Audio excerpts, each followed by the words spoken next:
풍수학당 찾아주셔서 정말 감사합니다.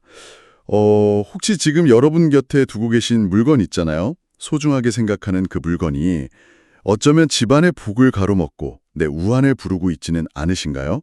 무심코 현관에 둔 작은 장식품 하나가 또 침실에 놓인 오래된 선물 같은 것들이요. 이게 운명의 흐름을 좀 거스를 수도 있다는 겁니다. 오늘 그 약간 섬뜩할 수도 있는 징후들을 저희가 한번 파헤쳐 보겠습니다. 아, 선생님 말씀을 듣고 보니까 저도 갑자기 집안 여기저기가 막 떠오르는데요. 아마 들으시는 분들도 설마 내가 아끼는 이것도? 하고 좀 불안한 마음 드실 수 있을 것 같아요. 오늘 그 답을 시원하게 알려주신다니까 네, 정말 귀 기울여야겠습니다. 맞습니다. 자, 본론으로 바로 들어가기 전에요. 모든 운의 시작이자 또 끝이라고 할 수 있는 게 바로 정화 아니겠습니까? 이 중요성을 먼저 좀 짚고 넘어가야 할 것 같습니다. 옛 성현의 지혜, 그 책은담에도 이런 말이 있죠. 결은 상자 오출. 그러니까 세상의 모든 깨끗함은 본래 더러움 속에서 피어난다. 뭐 이런 깊은 뜻인데요. 혹시 지금 집안이 좀 어수선하거나 내가 정리에 좀 서툴다 이렇게 생각하셔도 너무 마음 쓰지 마십시오. 바로 지금 이 순간부터 시작하면 됩니다. 맑은 기운을 위해서요. 네, 맞아요, 선생님. 아무리 좋은 운을 부르는 비법이라고 해도요. 집안이 정돈이 안 되어 있다, 청결하지 못하다 이러면 효과가 없겠죠. 밑 빠진 독에 물 붓기죠, 그야말로. 정리와 청소, 이 아주 기본적이지만 중요한 행위가 바로 대운, 또 재물운을 맞이하는 첫 관문이다. 이 말씀이신 거죠? 네, 깊이 새겨듣겠습니다. 바로 그겁니다. 자, 그럼 이제부터 본격적으로 한번 들어가 보죠. 우리 집안의 기운을 좀 어지럽히거나 심하면 해를 끼칠 수도 있는 것들, 절대 집에 들여서는 안 될 물건들에 대해 이야기 나눠보겠습니다. 첫 번째로 경계해야 할 것은 좀 무거운 기운을 가진 물건들인데요. 대표적인 게 바로 수석, 그러니까 돌장식품입니다. 아, 돌이요. 요즘 근데 정원이나 실내 인테리어 소품으로도 많이 쓰잖아요. 자연 느낌 나서 좋다고만 생각했는데 이것도 주의가 필요한 거군요. 네, 그런 자연물 자체는 소중하죠. 하지만 이 돌석자 있지 않습니까? 이게 음양오행 기운으로 보면 단단하고 차가운 쇠, 금의 속성과 통합니다. 쇠붙이가 부딪히면 좀 날카로운 소리가 나잖아요. 그런 것처럼 금의 기운은 본질적으로 충돌, 부딪힘, 때로는 좀 날카로운 상처, 이런 걸 의미할 수 있습니다. 물론 한두 점 의미를 담아서 정성껏 관리하는 건 괜찮습니다. 근데 특히 집의 얼굴인 현관, 그리고 온 가족이 모이는 거실, 이런 곳에 이유 없이 많은 돌을 쌓아두는 건요, 집 안팎에서 예상치 못한 충돌, 잦은 다툼, 심하면 사고수까지 부를 수 있습니다. 와, 정말 생각도 못했어요. 그냥 예쁘다고 아니면 좀 비싸 보인다고 무조건 모으는 게 아니었군요. 특히 현관이나 거실처럼 중요한 공간에 그런 충돌의 기운이 가득하다면 아이고 상상만 해도 좀 그런데요. 네, 아주 오래전에 큰 부를 이루신 분들 중에서도요, 좋은 터에 집을 짓겠다고 온갖 귀한 돌들을 막 모으셨는데 정작 집을 짓기도 전에 집안에 계속 소송이 생기고 불화가 끊이지도 않아서 어려움을 겪었다, 뭐 이런 이야기가 전해져 내려옵니다. 보기에 좋은 돌이 집안의 흉석, 흉식이 될 수도 있다, 이런 경고인 거죠. 그리고 이와 비슷한 맥락인데요. 날카로운 물건, 특히 칼 같은 거요. 이걸 선물로 주고받는 행위도 좀 매우 신중해야 합니다. 네, 칼 선물이요. 결혼하는 딸한테 좋은 칼 세트 선물하기도 한다던데 그것도 그럼 안 좋은 건가요? 주는 분의 마음은 물론 더없이 소중하고 귀한 것이겠죠. 하지만 아무리 좋은 의도라고 해도요, 칼처럼 날카로운 물건은 그 자체로 관계를 베거나 건강을 해칠 수 있다는 상징적인 기운이 좀 강합니다. 운의 관점에서 보자면 받는 사람에게 자신도 모르게 해로운 기운을 건네는 셈이 될 수도 있다는 거죠. 그래서 예로부터 지혜로운 분들은 칼 같은 날카로운 물건은 선물로 주지도 않고 받지도 않았습니다. 와, 세상에. 좋은 의도가 오히려 해가 될 수도 있다니 진짜 놀라운데요? 무거운 기운의 돌이나 날카로운 물건은 집에 드릴 때나 선물할 때나 정말 각별히 주의해야겠네요. 그렇습니다. 자, 다음으로 우리가 경계해야 할 것은 머문 기운을 가진 물건들입니다. 여기에는 여러 가지가 포함될 수 있는데요. 핵심은 이겁니다. 더 이상 제 역할을 못하거나 혹은 좀 좋지 않은 기운이 깃들어 있거나 아니면 누구의 것인지 모를 에너지가 남아있는 물건들, 이걸 말하는 겁니다. 머문 기운이라 구체적으로 어떤 것들이 있을까요, 선생님? 네, 우선 철진한 운세 관련 용품들이 있습니다. 예를 들면 이제 효험을 다한 오래된 부적이라든지 아니면 새해에 걸어뒀다가 해를 넘긴 복조리 같은 것들 말이죠. 처음에는 분명 좋은 기운을 받고자 하는 마음으로 드렸을 겁니다. 하지만 시간이 흘러서 그 효력을 다한 물건은 비유하자면 내용물 없는 빈 깡통 아니면 바람 빠진 풍선과 같다고 할 수 있어요. 오히려 먼지가 쌓이고 방치되면서 부정적인 기운, 탁한 에너지가 둘러붙기 딱 좋은 매개체가 되어버립니다. 아깝다 생각하지 마시고 과감히 정리하고 비워내는 것이 새로운 운을 위한 공간을 만드는 길입니다. 아, 비유가 정말 와닿네요. 빈 깡통, 바람 빠진 풍선이라니 좋은 의미로 간직했던 것들이 오히려 해가 될 수 있다니 좀 충격적인데요. 네, 당장 정리해야겠어요. 그리고 또 하나, 길에서 주워온 물건, 그러니까 밖에 버려진 물건은 절대 함부로 집에 들여서는 안 됩니다. 제가 이거는 정말 늘 강조하는 부분이죠. 얼마 전 제 영상 댓글에 어떤 분이 밖에 버려진 의자를 주워왔는데 남편이 매일 칭찬한다. 이렇게 좀 비꼬는 글을 남기셨더라고요. 물론 당장은 아무 일이 없을 수도 있습니다. 하지만 괜찮은 게 아닙니다. 절대. 아, 네. 선생님께서 그때 그 댓글에 아주 단호하게 경고하셨던 거 저도 기억납니다. 당장의 문제보다는 그 쌓이는 기운이 더 무섭다고 하셨죠. 맞습니다. 저에게 상담을 청해 오시는 분들 중에는 정말 생사를 넘나드는 큰 고통을 겪으신 분들이 많으세요. 그분들의 사연을 제가 깊이 들여다보면요, 공통점이 있습니다. 처음에는 다들 이런 사소한 것들을 대수롭지 않게 여겼다는 거예요. 길에서 득템했다며 좋아했던 가구 하나, 무심코 받은 오래된 물건 하나에서 시작된 그 탁한 기운이 쌓이고 쌓여서 결국 삶 전체를 뒤흔드는 거대한 파도로 돌아오는 경우가 정말 허다합니다. 제가 수많은 상담을 통해서 정말 뼈저리게 느낀 진실입니다. 함부로 버려진 물건에는 이전 주인의 어떤 사연, 어떤 원한, 어떤 병고의 기운이 묻어 있을지 아무도 모르는 겁니다. 말씀을 듣고 보니 진짜 등골이 좀 서늘해지는데요. 공짜라고 좋아하면서 덥석 집어올 게 아니었네요, 정말. 보이지 않는 기운의 무서움을 다시 한번 깨닫습니다. 네, 같은 맥락에서요. 마음에 들지 않아서 사용하지 않고 구석에 방치해둔 물건들 있잖아요. 이것들도 머문 기운, 더 정확히 말하면 죽은 기운을 내뿜습니다. 억지로 샀거나 선물 받았는데 취향에 안 맞아서 옷장 깊숙이 넣어둔 옷, 창고에 쌓아둔 잡동사니들. 이런 물건들은 먼지만 쌓이면서 집안의 맑은 기운 흐름을 딱 막는 장애물이 됩니다. 물건도 사람처럼 정성을 들이고 아껴줄 때 살아있는 좋은 기운을 발산하는 거거든요. 과감히 비우시거나 필요한 분께 나누는 것이 좋습니다. 그리고 이사 온 집에 이전 거주자가 남기고 간 부적이나 입춘대길 같은 글귀 같은 것들요. 이것도 마찬가지입니다. 이전 사람의 기운이 밴 흔적은 모두 깨끗이 제거하고 온전히 자신의 새로운 기운으로 채워나가야 합니다. 듣고 보니까 결국 다 같은 맥락이네요, 선생님. 그쵸? 내 공간에 나와 맞지 않거나 이미 효용을 다했거나 혹은 누구의 것인지 모를 기운이 머물러 있는 것 자체가 문제군요. 끊임없이 순환하고 정화하고 또 비워내는 것이 정말 중요하다는 걸 알겠습니다. 정확히 보셨습니다. 자, 세 번째로 주의해야 할 기운은 바로 갑작스러운 기운입니다. 대표적인 것이 바로 횡재수. 예를 들어 복권 당첨 같은 것이겠죠. 네, 횡재수요. 그건 누구나 바라는 좋은 거 아닌가요? 왜 주의해야 하죠? 표면적으로는 그렇죠. 더할 나위 없이 좋아 보입니다. 하지만 하늘의 이치는 참 공평해서요. 내가 감당할 수 있는 만큼의 복만 허락하는 법입니다. 예상치 못한 거대한 이익, 즉 횡재수는 때로는 이게 내 것이 아닐 수도 있다는 겸허한 마음이 필요합니다. 설령 큰돈이 내 손에 들어왔다 한들 그 돈을 담을 만한 마음의 그릇, 그러니까 덕과 지혜가 준비되지 않았다면요.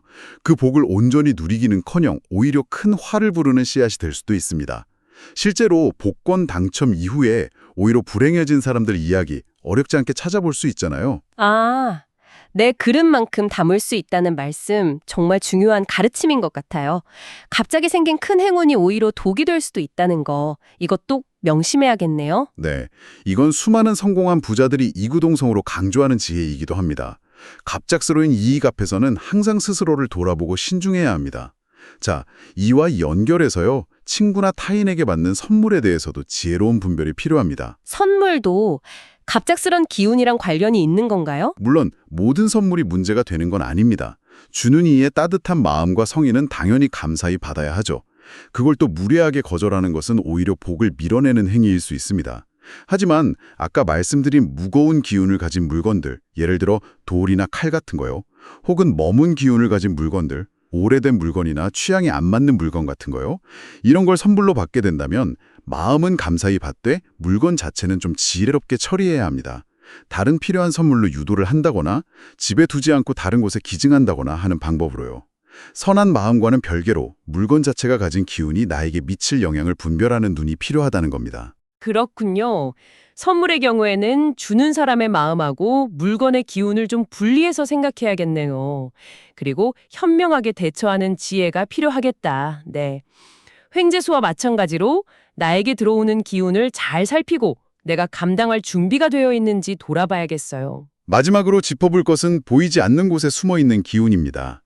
특히 리모델링 하실 때 낡은 신발장 내부를 간과하기 쉬운데요. 이 부분을 꼭 신경 쓰셔야 합니다. 최근에 새 집으로 이사 가시기 전에 리모델링을 의뢰하신 분이 계셨는데 신발장에 대해서 문의하시더라고요. 신발장이요? 현관에 있으니까 중요하긴 할 텐데 보통 겉에 문짝만 새 것으로 바꾸면 되지 않을까요? 물론 보이는 문도 중요하죠. 하지만 만약 그 집이 좀 오래되었거나 특히 여러 세입자가 거쳐간 집이라면요. 겉모습만 바꿀 것이 아니라 신발장 내부까지 통째로 새 것으로 교체하는 것이 좋습니다. 왜냐하면 신발은 외부의 온갖 기운을 묻혀 들어오는 통로고 신발장은 그 기운들이 응축되는 곳이기 때문입니다. 보이지 않는 곳까지 묵은 기운, 탁한 기운을 완전히 털어내야만 비로소 맑고 새로운 기운을 온전히 받아들일 수 있습니다. 현관은 집의 첫인상이자 모든 기운이 드나드는 관문이니까요. 보이지 않는 곳까지 세심하게 살피는 정성이 필요합니다. 아, 정말 그렇네요. 눈에 보이는 부분만 신경 쓸 게 아니라 그 숨겨진 내부까지 깨끗하게 정화해야 진짜 새 출발을 할 수 있겠군요. 현관의 중요성 다시 한번 깨닫습니다. 자, 이렇게 집에 절대 두어서는 안 될 것들에 대해 쭉 살펴봤습니다. 다음으로는요, 좋은 기운을 불러들인다고 알려진 풍수 소품들 중에서도 우리가 좀 주의하고 경계해야 할 것들에 대해 이야기 나눠보겠습니다. 네, 선생님. 풍수소품은 오히려 좋은 기운을 얻으려고 사용하는 건데 어떤 점들을 주의해야 할까요? 혹시 잘못 사용하면 역효과가 날 수도 있는 건가요? 바로 그 점을 짚어보려는 겁니다. 첫 번째로 특정 소품에 대한 과신과 맹신을 경계해야 합니다. 예를 들어서 재물운을 부른다는 두꺼비나 거북이 소품, 혹은 애군을 막아준다는 특정 물건들이 있겠죠. 네네. 집집마다 하나쯤은 있을 법한 그런 소품들인데요. 그런 것들이 문제가 될 수도 있나요? 소품 그 자체가 나쁘다는 의미는 아닙니다. 문제는 뭐냐? 이것 하나만 두면 모든 재물 문제가 해결된다거나 이것만 있으면 어떤 불행도 막을 수 있다는 식의 맹목적인 믿음입니다. 특히 집터 자체의 기운이 약하거나 구조적인 결함이 있는데 소품 몇 개로 그 모든 것을 막 상쇄하려고 한다. 이건 매우 위험한 생각입니다. 예로부터 전해오는 비법풍수라는 것도요. 어디까지나 부족한 부분을 보완하고 돕는 보조적인 역할일 뿐입니다. 근본적인 문제를 해결하는 만병통치약이 될 수는 없다는 거죠. 아, 그렇군요. 소품 자체의 상징적인 의미보다는 그것에만 전적으로 의존하려는 그 마음가짐이 문제라는 말씀이시네요. 맞아요. 근본적인 원인을 외면한 채 겉으로 보이는 것만 바꾸려는 시도는 의미가 없겠어요. 맞습니다. 부적의 경우도 마찬가지입니다. 제대로 된 술사분이 정성껏 써 내려간 부적의 영험함, 그걸 부정하는 것은 아닙니다. 하지만 과유불급입니다. 집안 곳곳에 부적을 도배해야 할 만큼 기운이 불안정하다면 부적에 기대기보다는 이사를 고려하거나 집터 자체의 기운을 개설하는 등 근본적인 해결책을 모색하는 것이 훨씬 더 현명한 판단일 수 있습니다. 아, 그리고 또 한 20여 년 전쯤에 풍수 열풍이 불었을 때 수맥 100% 차단, 이걸 내세운 액저나 팔찌 같은 용품들이 유행했었죠. 기억나실지 모르겠습니다. 하지만 당시에 공정거래위원회 조사 결과 대부분 과학적 근거가 희박하거나 효과가 미미한 것으로 밝혀져서 많은 업체들이 처벌받았습니다. 수맥 자체를 특정하기도 어려울 뿐더러 특정 물건 하나로 100% 차단한다. 이런 주장은 여전히 의심해 볼 필요가 있습니다. 과거의 사례를 교인 삼아서 현혹되지 않는 분별력이 중요합니다. 결국 소품이나 부적, 또 특정 용품에 대한 맹신을 버리고 집 자체의 근본적인 기운을 살피는 것이 우선이군요. 보조적인 수단에 현혹되어서 본질을 놓치지 않도록 늘 깨어 있어야겠습니다. 그렇습니다. 다음으로 주의할 것은 도구에 대한 의존입니다. 수맥이나 지기를 탐지한다면서 사용하는 엘로드, 엘라드나 관룡자 같은 도구들 있잖아요. 이걸 호기심에 구매하는 분들이 간혹 계세요. 어머, 일반인들도 그런 걸 사서 직접 사용하기도 하시는군요. 네. 하지만 이런 도구들은 숙련된 전문가가 아닌 이상 제대로 활용하기가 어렵습니다. 결국 얼마 사용하지 못하고 집안 어딘가에 방치되기 십상이죠. 값비싼 도구에 의존하기보다는요, 오히려 공간이 주는 느낌, 그곳에 머물렀을 때 내 몸과 마음이 어떻게 반응하는지, 이걸 섬세하게 느끼는 자신의 감각을 기르는 것이 훨씬 더 중요하고 값진 능력입니다. 맞습니다. 결국 중요한 것을 외부의 도구가 아니라 내 안에 잠재던 감각을 깨우는 것이군요. 제 자신의 느낌에 더 귀 기울이고 집중해야겠습니다. 마지막으로요, 지나치게 많은 종교 관련 물건 또한 주의가 필요합니다. 개인의 신앙심을 표현하는 물건들인데 그것도 너무 많으면 좋지 않은 건가요? 개인의 신앙을 위한 최소한의 상징물은 물론 괜찮습니다. 하지만 집 전체를 마치 개인 사당이나 법당처럼 꾸미는 것은 주거 공간 본연의 목적에 맞지 않습니다. 집은 휴식과 재충전을 통해서 맑은 생기를 회복하는 공간이어야 하거든요. 지나치게 많은 종교적 상징물은 오히려 공간의 기운을 무겁게 만들고 심하면 신성함보다는 사사로운 기운, 즉 사기, 실기를 불러들일 수 있습니다. 마치 신을 모시는 무속인의 집처럼 변질될 우려가 있다는 것이죠. 주거 공간에서는 종교적인 색채를 최소화해서 집 본연의 편안하고 맑은 기운을 온전히 누리는 것이 좋습니다. 아, 듣고 보니 일리가 있네요. 집은 어디까지나 편안하게 쉬는 공간이어야 하니까요. 너무 종교적인 분위기가 강하면 오히려 마음이 무거워지고 좀 불편할 수도 있겠어요. 역시 모든 것은 균형이 중요하군요. 바로 그렇습니다. 자, 오늘 여러 가지 주의점을 말씀드렸습니다만 맹신은 금물이 돼 공간의 좋은 기운을 보조하고 긍정적인 마음을 불러일으키는 역할로서 잘 만들어지고 좋은 의미를 담은 소품은 분명 도움이 될 수 있습니다. 예를 들어서 저희 풍수학당에서 좋은 기운을 담아 신중하게 고른 현관의 복을 불러들이는 발매트 같은 제품들처럼 말입니다. 중요한 것은 이러한 소품이 주인이 되고 내가 손님이 되는, 즉 주객이 전도되지 않도록 항상 깨어있는 마음가짐을 유지하는 것입니다. 네, 선생님 말씀처럼 어디까지나 운을 보완하고 긍정적인 마음을 더하는 보조적인 역할로 지혜롭게 활용해야겠군요. 맹신하지 않고 중심을 잡는 균형 감각이 무엇보다 중요하겠습니다. 저희 풍수학당에서 추천해 주시는 물건들은 그런 점에서 믿음이 갑니다. 자, 오늘 저희 이야기를 들으시면서 마음속으로 아차 하거나 좀 뜨끔하신 분들 분명 계실 겁니다.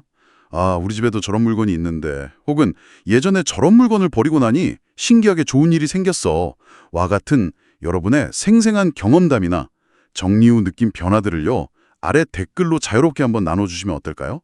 여러분의 이야기가 쌓여서 서로에게 빛이 되고 더 깊은 지혜를 나누는 소중한 자양분이 될 것입니다. 맞습니다. 혼자만 알고 있기 아까운 경험 혹은 좀 속 시원히 털어놓고 싶은 고민거리도 좋습니다. 여러분의 진솔한 이야기 하나하나가 저희 풍수학당을 더욱 풍성하게 만듭니다. 저희 채널 구독과 좋아요는 저희에게 정말 큰 사랑과 응원이 된다는 점 잊지 않으셨죠? 네. 그리고 혹시 현목 선생님의 더 깊은 지혜나 실시간 소통을 원하신다면 저희 오픈 채팅방의 문은 언제나 활짝 열려 있으니 편하게 찾아주시고요. 또 멤버십 가입을 통해 풍수학당의 든든한 후원자가 되어주신다면 더할 나위 없이 감사하겠습니다. 여러분의 적극적인 참여가 세상을 이롭게 하는 지혜의 샘을 함께 채워가는 길입니다. 오늘 우리가 함께 나눈 지혜의 핵심을 다시 한번 되새겨 보겠습니다. 집안에 들여오는 물건 하나하나 그 기운을 신중히 살피십시오.